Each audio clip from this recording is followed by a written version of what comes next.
नमस्कार, बहुत स्वागत है आपका खबर दिन भर में। मैं हूं आपके साथ ऋतु ज्ञानवानी। बुलेटिन की शुरुआत करते हैं उस खबर से जिससे आज कई राज्यों में हड़कंप मचा रहा। मध्य प्रदेश समेत देश के 8 राज्यों में एक बार फिर पीएफआई के ठिकानों पर ताबड़तोड़ छापेमारी की गई। एनआईए के इनपुट पर एमपी के 8 जिलों में एटीएस ने पीएफआई के सदस्यों के पर दबिश दी और इसी दौरान 21 संदिग्धों को हिरासत में भी लिया गया, जिनसे कुछ और बड़े खुलासे होने की उम्मीद है। परेशान करने वाली बात यह है कि पीएफआई का पाकिस्तान कनेक्शन भी मिला है और खबर यह भी है कि भोपाल में पीएफआई के एसडीपीआई ऑफिस में जिहादी मीटिंग होती थी। मध्य प्रदेश में ही नहीं, देश भर में पीएफआई को निस्तेनाबूद करने के मकसद से एनआईए की टीम ताबड़तोड़ छापेमारी कर रही है, क्योंकि इनके आतंकी फंडिंग और पाकिस्तानी कनेक्शन का इनपुट मिला है। इसलिए एनआईए के इनपुट पर एटीएस ने उज्जैन, इंदौर सहित 8 जिलों में पीएफआई सदस्यों के ठिकानों पर रेड की। जांच एजेंसी ने 21 संदिग्धों को हिरासत में लिया। एटीएस को इन संदिग्धों की जानकारी पहले पकड़े गए 4 आरोपियों से पूछताछ में मिली थी। एटीएस ने नीमच, शाजापुर, श्योपुर और गुना में भी कार्रवाई की है। एटीएस की टीम ने इंदौर से 3 संदिग्धों को पकड़ा है। भोपाल से भी एक की गिरफ्तारी हुई। पीएफआई का पाकिस्तान कनेक्शन भी मिला है और खबर यह भी है कि भोपाल में पीएफआई के एसडीपीआई ऑफिस में जिहादी मीटिंग होती थी। लगातार पूछताछ की जा रही है। एनआईए ने इंदौर से अब्दुल खालिद को पकड़ा था। उसके मोबाइल से करीब 50 से ज़्यादा जो नंबर मिले हैं वो पाकिस्तान के नंबर है। इसके अलावा अब्दुल खालिद का जो भाई है मोहम्मद महमूद, उसकी भी कहीं ना कहीं भूमिका सामने आई। बताया जा रहा है कि खालिद का भाई जो है वो 6 बार जो है वो पाकिस्तान गया था और पाकिस्तान के बाद उसको एजेंसियों ने जब रडार पर लिया तब से जो है वो भूमिगत हो गया। जो मोबाइल की जो कॉल डिटेल है उसमें 50 ऐसे नंबर हैं जो कि सीधे पाकिस्तान से उनका कनेक्शन है, यानी पीएफआई के इन सदस्यों की बातचीत पाकिस्तान में बैठे लोगों से होती थी। अब वो कनेक्शन किस तरीके का है, इस पर जो है जांच को आगे बढ़ाने का काम मध्य प्रदेश एटीएस कर रही है। 2 महीने पहले ही ये ऑफिस खुला है। स्थानीय लोगों के मुताबिक 20 लोग एक साथ यहाँ मीटिंग करते थे। उन्होंने इस दफ्तर को किराए पर ले रखा था। बाहरी हिस्से में सीसीटीवी भी लगाए गए हैं। इसे राजनीतिक पार्टी का दफ्तर बताया जाता था।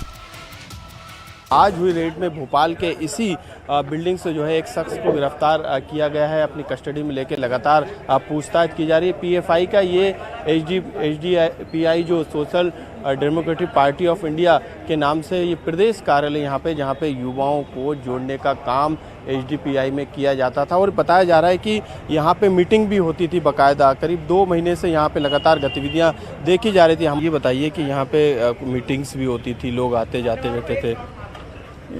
एक पार्टी कार्यालय के हिसाब से भीड़भाड़ होती थी, पर ऐसा आपत्तिजनक हम लोग को कुछ नहीं दिखा। मीटिंग तो होती है यहाँ पे? आप पार्टी कार्यालय मीटिंग तो होंगी। अच्छा। कोई भी पार्टी कार्यालय होगा। कितने लोग आते थे, कुछ संख्या? ज़्यादा से ज़्यादा 20-30 लोग से ज़्यादा नहीं दिखे कभी यहाँ। गृहमंत्री उत्तम मिश्रा के मुताबिक पीएफआई के एमपी के 8 जिलों के अंदर 21 लोगों को पूछताछ के लिए हिरासत में लिया गया है। लैपटॉप, कंप्यूटर, मोबाइल जब्त किए गए हैं।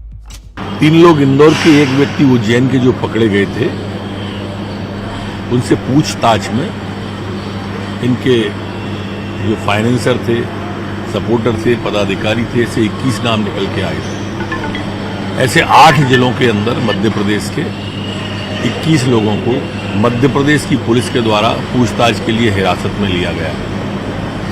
इनके लैपटॉप, कंप्यूटर और मोबाइल वगैरह सभी जब्त किए हैं और आगे पूछताछ में जो भी कनेक्शन बढ़ते जाएंगे वो सब पकड़े जाएंगे। गृहमंत्री उत्तम मिश्रा का कहना है कि आगे पूछताछ में जो भी कनेक्शन निकलकर सामने आएगा वे सब पकड़े जाएंगे। इस लिहाज से पीएफआई पर हुई ये कार्रवाई न सिर्फ इनके फैले नेटवर्क पर नकेल कसने के लिहाज से अहम है, बल्कि देश और प्रदेश की सुरक्षा के लिहाज से भी जरूरी है। Bureau report, news 18 Madhya Pradesh, Chhattisgarh. और इसी बीच बड़ी खबर इंदौर से है। आरोपियों के परिजन पहुंचे हैं पुलिस कंट्रोल रूम। परिजनों ने पुलिस कंट्रोल रूम में हंगामा किया है। पुलिस अफसरों से मुलाकात करने पर अड़े हैं। पीएफआई से जुड़े होने के आरोप में 4 लोग गिरफ्तार हैं। गिरफ्तारी की जानकारी नहीं देने का आरोप लगा है। पुलिस अफसरों के समझाने के बाद मामला शांत हुआ है। इस वक्त की बड़ी खबर आपको बता रहे हैं इंदौर से। आज जो गिरफ्तारियां हुई हैं पीएफआई मामले में, और जो गिरफ्तारियां हुई हैं उनके परिजन पहुंचे हैं पुलिस कंट्रोल रूम, हंगामा करना शुरू किया है। उनका कहना है कि हमें जानकारी क्यों नहीं दी गई अगर गिरफ्तारी हुई थी तो।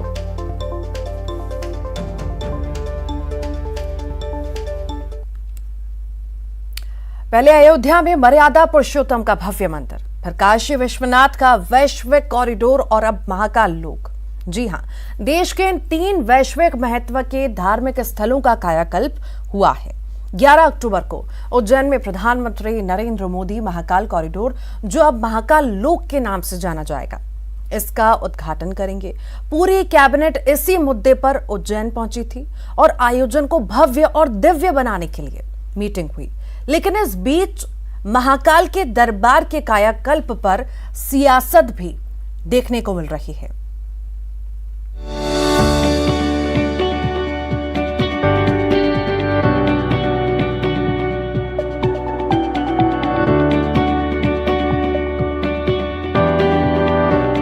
महाकाल की नगरी में पूरी कैबिनेट जुटी। बैठक की अध्यक्षता खुद महाकाल ने की और महाकाल की अध्यक्षता वाली इस कैबिनेट बैठक में फैसला हुआ कि महाकाल कॉरिडोर अब महाकाल लोक के नाम से जाना जाएगा। इसी महाकाल लोक के पहले चरण का उद्घाटन करने 11 अक्टूबर को पीएम मोदी आने वाले हैं। सीएम शिवराज ने ऐलान किया है कि महाकाल लोक का उद्घाटन कार्यक्रम भव्य होगा। सिर्फ उज्जैन नहीं, पूरे प्रदेश में भव्य कार्यक्रम होंगे। प्रदेश भर के शिवालयों को खास तौर पर तैयार किया जाएगा। महाकाल लोक से जुड़े वीडियो शिवालयों में दिखाए जाएंगे। देखिए, तो महाकाल महाराज का काम है। प्रत्येक उज्जैन वासी इस आयोजन से जुड़ने के लिए उतावला है, क्योंकि उनको लग रहा है कि ये मेरा ही काम है। उज्जैन नगर जुड़ेगा, पूरा मालवा निवाड़ जुड़ेगा, हर गांव जुड़ेगा, मध्य प्रदेश जुड़ेगा, और हम तो चाहते देश भी पूरा जुड़े। और इसलिए हर व्यक्ति, हर वर्ग, हर पंथ, हर समाज, हर संस्था इस आयोजन से जुड़े, इसी के लिए आयोजन समिति बनाई। हाँ, वो तो जो कुछ है बाबा महाकाल ही है, अध्यक्षता तो वही करते हैं, हम लोग सेवक हैं, निमित्त हैं, उस नाते काम करते हैं। सीएम शिवराज ने उज्जैन में हफ्ते भर कार्यक्रम आयोजित करने के लिए उप समिति बनाने का भी ऐलान किया है। संतों को मार्गदर्शन समिति में शामिल किया जाएगा। नवरात्रि पर दुर्गा पंडालों से 11 अक्टूबर के आयोजन का प्रचार प्रसार होगा और सबसे खास बात यह है कि 11 अक्टूबर को उज्जैन में अवकाश होगा। देखिए, तो महाकाल महाराज का काम है। प्रत्येक उज्जैन वासी इस आयोजन से जुड़ने के लिए उतावला है, क्योंकि उनको लग रहा है कि ये मेरा ही काम है। उज्जैन नगर जुड़ेगा, पूरा मालवा निवाड़ जुड़ेगा, हर गांव जुड़ेगा, मध्य प्रदेश जुड़ेगा, और हम तो चाहते देश भी पूरा जुड़े। और इसलिए हर व्यक्ति, हर वर्ग, हर पंथ, हर समाज, हर संस्था इस आयोजन से जुड़े, इसी के लिए आयोजन समिति बनाई। हाँ, वो तो जो कुछ है बाबा महाकाल ही है, अध्यक्षता तो वही करते हैं, हम लोग सेवक हैं, निमित्त हैं, उस नाते काम करते हैं। मध्य प्रदेश में कोई आयोजन हो और उस पर सियासत ना हो, ये भला कैसे मुमकिन है? वो भी तब जब कुछ महीनों बाद प्रदेश में चुनाव होने हैं। इसी सियासी मिजाज को नापते हुए कांग्रेस ने महाकाल के नए लोक को लेकर सियासत शुरू कर दी। दावा है कि महाकाल के दरबार के कायाकल्प के शिल्पकार तो कमलनाथ हैं। प्रदेश इस बात से भली भांति परिचित है कि बाबा महाकाल के प्रति अपनी श्रद्धा को लुटाने वाले कौन थे? पूर्व मुख्यमंत्री माननीय कमलनाथ जी, जिन्होंने अपनी सरकार बनते ही बाबा महाकाल के विस्तारीकरण के लिए 300 करोड़ रुपए की योजना बनाई और उसका अलॉटमेंट कर दिया। ज्योतिर्लिंग ओंकारेश्वर का भी उन्होंने धनराशि आवंटित की। ओम की प्रतिकृति के आधार पर इन दोनों धर्म स्थलों को एक करने का भी उन्होंने एक्शन प्लान बनाया। महाकाल के नाम पर महफिल सजाने की तैयारी में जुटी कांग्रेस को भला ये कैसे मंजूर होगा कि काम उसका हो और नाम कमाने का दावा कोई और करे। बीजेपी की तरफ से दलील दी गई कि दस्तावेज झूठ नहीं बोलते। जो सरकारी पन्नों में दर्ज है, महाकाल के दरबार का कायाकल्प करने का श्रेय बीजेपी अपने खाते में रखना चाहती है। ना कोई साझेदार, ना कोई और जिम्मेदार। झूठ बोले कौआ काटे, काले कौए से डरियो। भगवान महाकाल के नाम पर कांग्रेस कितना झूठ बोलेगी। कागज हैं, डॉक्यूमेंट हैं। तत्कालीन शिवराज सिंह चौहान जी की भारतीय जनता पार्टी सरकार ने महाकाल मंदिर का विस्तारीकरण, सौंदर्यीकरण को लेकर पूरी कार्य योजना शुरू की थी और इसमें विघ्न डालने का काम, इसको तुष्टीकरण की राजनीति से उज्जैन में रोकने का काम, वोट बैंक की राजनीति करने के लिए कांग्रेस ने किया था। दस्तावेज बदल नहीं सकती कांग्रेस। बहरहाल इन सियासी दावों, दस्तावेजों की लड़ाई के बीच सच्चाई सिर्फ इतनी है कि महाकाल का नया दरबार सज कर तैयार हो गया है। जगमग करती इस रोशनी में बाबा के दरबार की दिव्यता और भव्यता निखर गई है, जो महाकाल के लाखों करोड़ों भक्तों को खुश कर रही है। 11 अक्टूबर के उस दिन का जनता बेसब्री से इंतजार कर रही है, जब वो महाकाल लोक का अपनी आंखों से साक्षात दर्शन करेगी। Bureau report, news 18 Madhya Pradesh Chhattisgarh. Raipur से बड़ी खबर है। सीएम भूपेश बघेल कल केरल जाएंगे। राहुल गांधी के साथ पदयात्रा में शामिल होंगे। भारत जोड़ो पदयात्रा में मुख्यमंत्री शामिल होंगे। पदयात्रा में शामिल होने के बाद कल शाम ही रायपुर को लौटेंगे। केरल से लौटने के बाद रोड सेफ्टी क्रिकेट टूर्नामेंट देखने जाएंगे सीएम।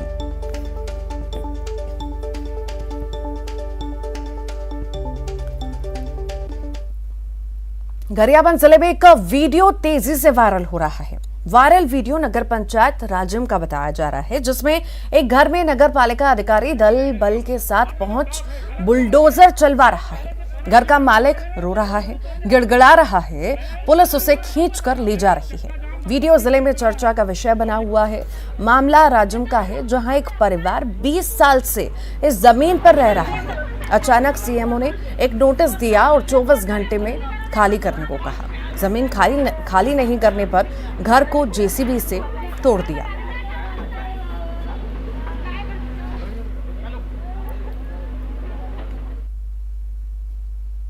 रायपुर की बात करेंगे। Road safety world cricket series Sri Lanka legends ने जीता है मुकाबला। बांग्लादेश लेजेंड्स को 70 रनों से हराया। श्रीलंका ने 214 रनों का लक्ष्य दिया था। बांग्लादेश ने 8 विकेट पर 143 रन बनाए।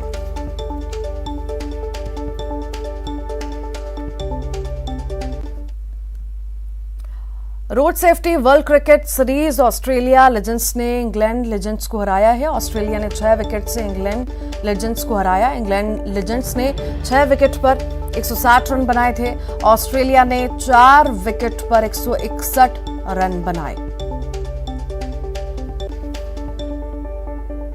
भोपाल के बड़े तालाब में एक बार फिर लोग लेक प्रिंसेस क्रूज का आनंद ले सकते हैं। 1 महीने इंतजार के बाद बड़े तालाब में लेक प्रिंसेस क्रूज को फिर से उतार दिया गया। दरअसल अगस्त में हुई भारी बारिश के कारण क्रूज तालाब में डूब गया था और इसके बाद हैदराबाद की टीम ने क्रूज को दुरुस्त कर दिया। तो वहीं क्रूज के इंटीरियर में भी बदलाव किया गया है।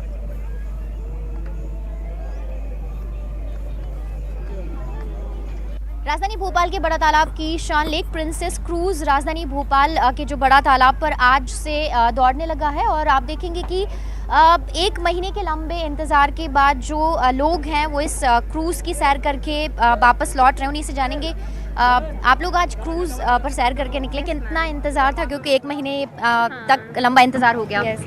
वैसे क्रूज़ का आज मेरा फर्स्ट टाइम था। मेरी 45 मिनट की जो भी जर्नी हुई आज फर्स्ट टाइम मैं क्रूज़ में बैठी और बहुत ज़्यादा मज़ा आया। आप बताइए, लंबा इंतज़ार हो गया, खराब था क्रूज़? बहुत अच्छा, बहुत मज़ा आया। ऐसा होना चाहिए जी हाँ।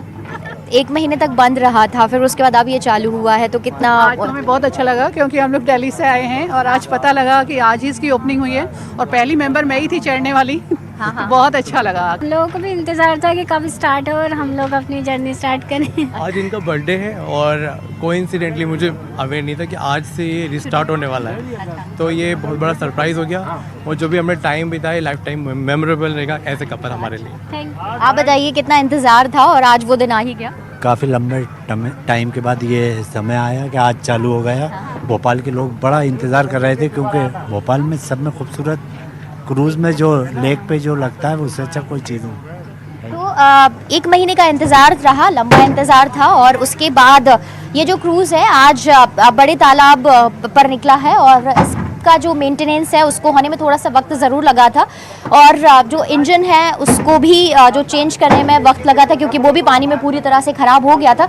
आप देखेंगे कि जो इंटीरियर है उसमें इस बार जो बदलाव है वो किया गया है और जो पहले जो थीम थी उससे बिल्कुल अलग जो थीम है इस बार क्रूज़ में तैयार की गई है और वुडन जो वर्क है वो यहाँ पर नज़र आ रहा है। ब्लू कलर का जो रंग का जो इस्तेमाल है वो किया गया है और डिज़ाइन भी यहाँ पर जो अंदर अगर देखा जाए उसमें चेंज कर दी गई है और पूरी तरह से अब जो लोगों का इंतज़ार है वो ख़त्म हो गया है। और 21 अगस्त को जब राजधानी भोपाल में तेज बारिश हुई थी और जिसकी वजह से जो क्रूज़ है पानी में डूब गया था और उसके बाद हैदराबाद से टीम यहाँ पर पहुंची थी, उससे रीडिज़ाइन भी किया था, मरम्मत भी की थी और अब एक बार फिर से जो लोग हैं उनका इंतज़ार ख़त्म हो गया है और लगातार लोग अपने परिजनों के साथ बर्थडे हो या फिर कोई और सेलिब्रेशन का मौका हो उसे आप क्रूज़ पर सेलिब्रेट करने के लिए पहुंच रहे हैं। कैमरामैन मोहसिन के साथ रंजना दुबे, न्यूज़ 18 भोपाल।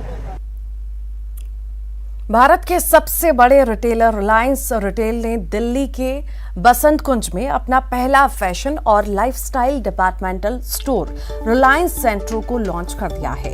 इस नए डिपार्टमेंटल स्टोर में 300 से अधिक देसी और विदेशी ब्रांडों के कपड़े, जूते, कॉस्मेटिक्स सहित कई सामान उपलब्ध हैं जो युवाओं को अपनी ओर खींच रहे हैं। इस स्टोर में युवाओं को 20,000 से अधिक स्टाइल के विकल्प मिलेंगे।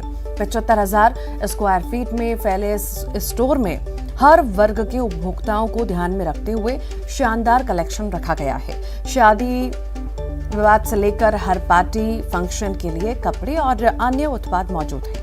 रिलायंस सेंट्रो का मकसद सभी ग्राहकों को एक ही छत के नीचे उनके पसंद के सामान उपलब्ध कराना और फैशन के प्रति जागरूकता बढ़ाना है।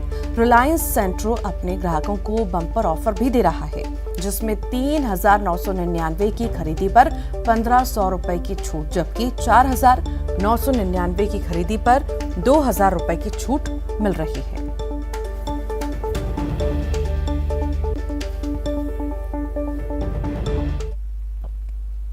और इसी के साथ ही खबर दिन भर के इस बुलेटिन में इतना ही।